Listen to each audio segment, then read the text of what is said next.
বিয়ের আসরে স্রোতকে বিশাল বড় এক চমক দেখালো সার্থকের বাবা। হ্যাঁ বন্ধুরা, ভিডিওতে লাইক দিয়ে দেখতে থাকুন। হঠাৎ করেই রাতের বেলা বিয়ের আগের দিন স্রোতের সার্থক ওর বাবার রুমে গিয়ে নক করতে থাকে আর বলতে থাকে যে, বাবা ঘুমিয়ে পড়েছো?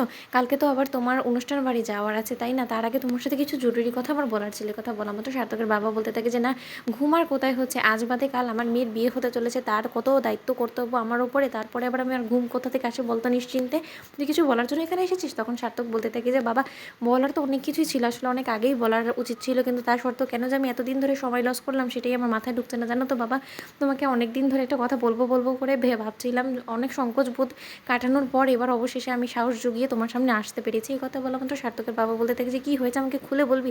এরকম করে জিলেপির প্যাচ দিয়ে কথা বলিস না তো। ওদিকে সার্থকের বাবা সার্থকের মনটা পড়ে ফেলে আর বলতে থাকে যে, আমি খুব ভালো করে জানি বাচ্চাদান তুমি কী বলবে, তুমি এতদিনে যে পথে এসেছো সেটা আমি খুব ভালো করে বুঝতে পারছি, কিন্তু তার সত্ত্বেও আমিও এবার আমার বুক ফাটবে তবু মুখ ফাটবে না, তুমি দেখে নেবার, আমিও কোনো কিছু বলবো না। আমিও চাই যে তুমি নিজের মুখে স্রোতের প্রতি নিজের ভালোবাসাটাকে প্রকাশ করো। এই কথা বলা মাত্র সার্থক অঝরে কাঁদতে থাকে আর বলতে থাকে যে, বাবা আমি আর পারছি না। তখন সার্থকের বাবা বলতে থাকে যে, কী হয়েছে, তুমি কি ওই চাকরিটা আর কন্টিনিউ করতে চাচ্ছ না, সেটার বিষয়ে আমাকে কথা বলছো? এই কথা বলা মাত্র সার্থক বলতে থাকে যে, কী বলছো বলো তো বাবা, তুমি কি একবার আমার মন পড়তে পারো না? তুমি কেমন বাবা হয়েছো বলো তো? তুমি তো এমনি দাবি করো যে তুমি তোমার ছেলের চোখ মন সব কিছু একবারে পড়ে ফেলতে পারো, তুমি খুব ভালো করে তোমার ছেলেকে বোঝো, তাহলে কোথায় বুঝলে বলো তো? তুমি শুধু তোমার মেয়েকেই বুঝে গেলে, কিন্তু তার সত্ত্বেও তোমার মেয়ের যে কী কন্ডিশন মনের সেটা একবারও বোঝার চেষ্টা করলে না। তুমি তো ব্যর্থ হয়েছো বাবা। এই কথা বলার মতো সার্থকের বাবা বলতে থাকে মনে মনে যে, আমি কোনোভাবেই ব্যর্থ হইনি, উল্টো আমি যে জয়ী হব সেটা হয়তো বা তোমরা আন্দাজা করতে পারছো না এখনো পর্যন্ত। তোমাদের বিরুদ্ধে যে কত বড় ষড়যন্ত্র আমি এবং রাই মিলে করেছি সেটা তোমরা যদি জানতে তাহলে তো হয়েই যেত, তাহলে তোমরা আমার জায়গায় থাকতে এতদিন। এই কথা বলার মতো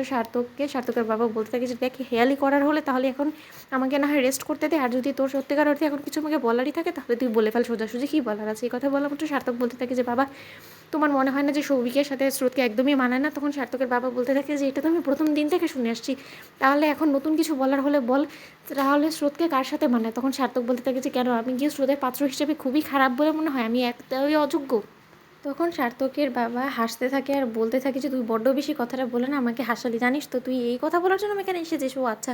তখন সার্থক বলতে থাকে যে, বাবা তুমি এতটা হালকাভাবে এই কথাটা কেন নিয়ে নিলে বলো তো? আমি কিন্তু সিরিয়াসলি বলছি যে আমি স্রোতকে বিয়ে করতে চাই, প্লিজ তুমি স্রোতের বিয়েটা সৌভিকের সাথে আটকে দাও। এই কথা বলা মাত্র সার্থকের বাবা বলতে থাকে যে, বারে এতদিন ধরে তুমি কী করেছো? যখন তোমাকে আমি বলেছিলাম যে তুই বরঞ্চ স্রোতকে বিয়ে করে নে, তখন তুই বলেছিস যে না, তুই কোনো মতে স্রোতকে বিয়ে করবি না, কারণ ওর জন্য তোর মনে কোনো ফিলিংস নেই। এখন হঠাৎ করে তোর মনে কোথা থেকে স্রোতের জন্য এরকম ফিলিংস উদয় হয়ে আসলো বলতো আমাকে? এখন আমি কোন মুখে সৌভিকে বলবো যে, সৌভিক তুমি বিয়ে করতে যেও না? তখন সার্থক বলতে থাকে যে, তুমি বললেই ও মেনে নেবে, কারণ আমার যতটুকু বিশ্বাস যে স্রোত কোনো মতে ওকে বিয়ে করার জন্য মন থেকে রাজি হয়নি, শুধুমাত্র তোমার চাপে পড়ে ওই জিনিসটার জন্য রাজি হয়েছে। কথা বলার মতো সার্থকের বাবা তুই এত কনফিডেন্ট কী করে বলতো? তো বন্ধুরা, ভিডিওটি ভালো লাগলে কেমন শেয়ার করে সাবস্ক্রাইব করতে ভুলো না।